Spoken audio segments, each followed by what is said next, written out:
కాంతార వాళ్ళు ఏమనుకుంటారంటే గనక, వాళ్ళ వ్యాపారాన్ని బాగా ఇంక్రీజ్ చేసుకోవాలి అనే ఉద్దేశంతోటి వీళ్ళు ప్రాండ రాజ్యం మీదకి వెళ్తారు.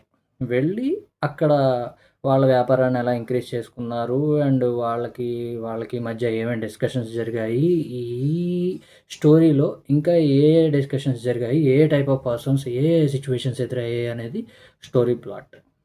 సింపుల్‌గా. అంటే మిగతావన్నీ చెప్తే గనక అది స్పాయిలర్స్ ఇచ్చేసినట్టు అవుతది. మెయిన్ పాయింట్స్ చెప్పేస్తే. సో, అందుకనే సింపుల్‌గా అయితే ప్లాట్ ఇదే.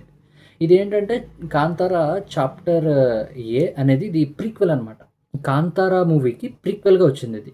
అందుకే ఇది 'Kantara chapter A the legend' అని పెట్టారు. సో, ఇది 'కాంతారాకి' మనకప్పుడు ఇచ్చారు గదా! లాస్ట్‌లో మాయమైపోతాడు. అప్పుడు లాస్ట్‌లో తిరిగి గిరగిర తిరుగుతూ మాయమైపోతాడు. ఆ పిల్లాడు వస్తాడు కదా! అక్కడి నుంచి దాని ముందు ఏం జరిగింది అసలు?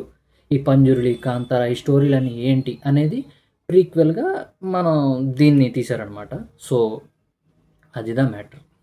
ఇంకా చెప్పాలంటే పర్ఫార్మెన్స్ వైస్‌గా వస్తే గనక 'రిషబ్ శెట్టి' గారు పీక్స్.